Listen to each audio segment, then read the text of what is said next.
Frumess talks about Halloween, Halloween, Halloween. Let's all talk about Halloween, Silver Shamrock. Blood Diner from 1987, directed by the one and only Jackie Kong and written by Dookie Flyswatter himself. That's right, the guy who fronts and, you know, the brainchild of the band Haunted Garage, wrote this film under his real name, which is Michael Sonye. I don't know how you say his real name. I call him Dookie Flyswatter. So Blood Diner started off as a direct sequel to Blood Feast 2. But Blood Feast being the Herschel Gordon Lewis masterpiece, micro budget masterpiece, right? It's like the original micro budget film, one of them at least. It's also one of the original gore films. I mean, the fact that Blood Feast is as gory as it is in 1963, it stands far apart from anything near it. The only other films that had such, you know, graphic displays of gore would be what's it called? Eyes Without a Face in 1960, the French film, or motherfucking Jigoku, which is a Japanese salaryman picture about the afterlife. And there's some real gory stuff. And I think that even came out in Eyes Without a Face was in 1960. I think Jigoku came out in 1959. It's in color, and it's gnarly. They're both of those are Criterion. I think Eyes Without a Face is Criterion. In any case, you know, a few years later you get Blood Feast, right, and then you get Night of the Living Dead in 1968. So the long-awaited sequel to Blood Feast 2. And by the way, when this movie was being written, sometime in 1981, 1982, Glenn Danzig and the Misfits were involved and were going to do the soundtrack to this film. That's right. Little known horror trivia, little known music trivia. Glenn Danzig, you know, how much of this was, you know, really in motion, who knows?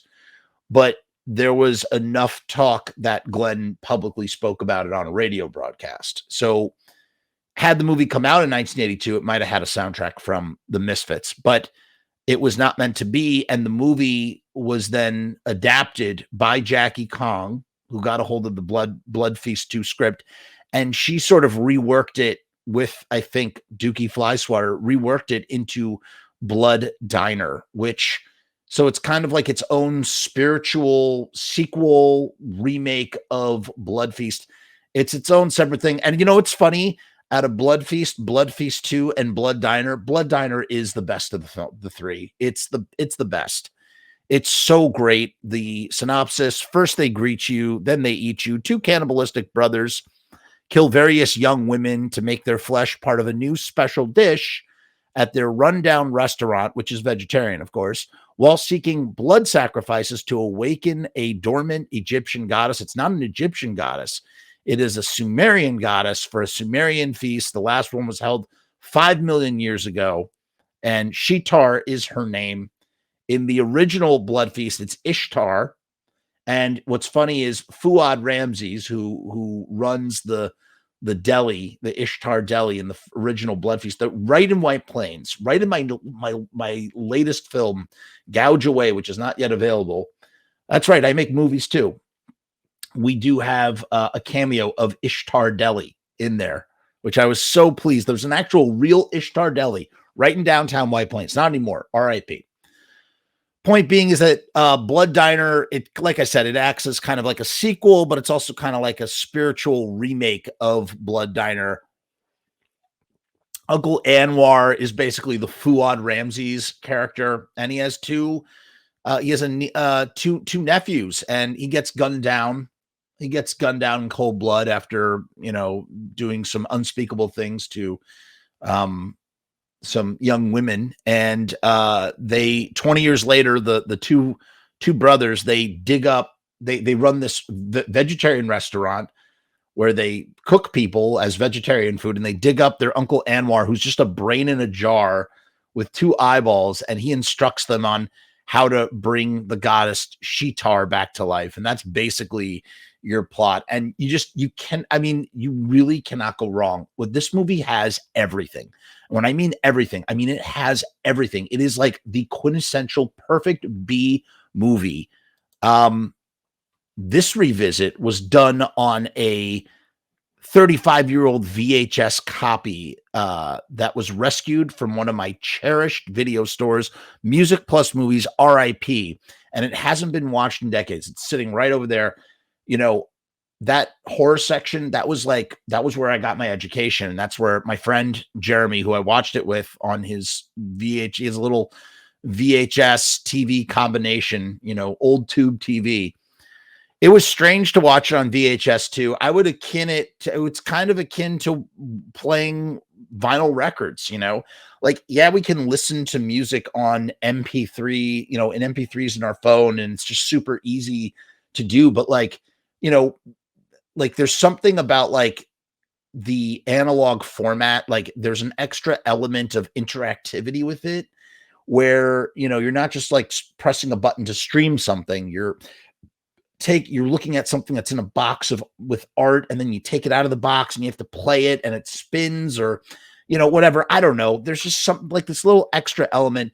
And the beautiful thing about Blood Diner, you can actually sit and watch it as a movie, or you can just put it on in the background and just totally talk over it and watch the visuals with your friends and have a great time. And that's kind of what we did when we revisited this. So it was really fun to watch it on VHS. Honestly, I was I'm not one of those people that's oh, I need to watch it on VHS. I'm not one of those guys. I'm really not. I'm happy to watch anything in Blu-ray or 4K or whatever, but there really is something to be said. It does, from a nostalgic perspective, it really is kind of fun to rewatch things now on VHS. And the fact that this 35-year-old tape still plays and probably hadn't been played in decades, it was really great. As I said here, Blood Diner really has it all. It's a perfect horror film. It starts off as a sequel remake to Herschell Gordon Lewis's Blood Feast and transforms into an orgasm of psychotronic brilliance. It is a crime that Jackie Kong and Dookie Flyswatter didn't team up to make more films like it. I would have loved to seen a whole slew of films. We have crazy bands with weird wrestling characters. You have a wrestler named Jimmy Hitler. There's a lot of Nazis in this movie, but it's I hate to say it, but it didn't, generally I find all of that stuff very offensive, but it's just done in such a goofy, ridiculous way that I don't know. I can't, it's great. All of it is great. Not the Nazis aren't great. I'm just saying that just the whole vibe of the movie is great. You have weird characters, lots of weird overdub, the violence and the horror is so over the top slapstick that once again, you delve into the blackest comedy, and it's just great, fun black comedy. The goddess, the end scene's crazy too. I totally forgot. There's a big cauldron of body parts. By the way, the chick in this movie, she's super cute, the main girl or whatever. She's in another film called Hard Rock Nightmare. She only was in 2 horror films, and she's cute as a button in both of these movies. And there's a cauldron and full of body parts, and people eat from it, and then they turn into zombies, and then they start eating people. The goddess Sheetar, she comes to life, and she's got a Venus flytrap mouth in her belly. It's just it's nuts. It's absolutely nuts. And I don't know, one of the brothers kind of reminds me of the dude from Perfect Strangers as well, which is always fun. And I don't know what else I can possibly say that hasn't been said about Blood Diner. I gave it 5 stars. There are some films what gives it 5 stars? Is it a 5-star movie? Is it the same as 2001 by Stanley Kubrick or something, which would also be a 5-star movie, or Planet of the Apes? No, that's not why it's a 5-star movie. It's a 5-star movie because I love it. I just fucking love it. So it's that transcends any kind of actual real grounded critical rating that it would receive. It just automatically gets 5 stars because I love it so fucking much, and I'm allowed to do that. And that's it. So Blood Diner, it is streaming right now on Tubi TV, I believe, and you should go and watch it if you've never seen it. If you've never seen it, highly one of the most important recommendations that I could give you for this 31 Days of Halloween. Check it out.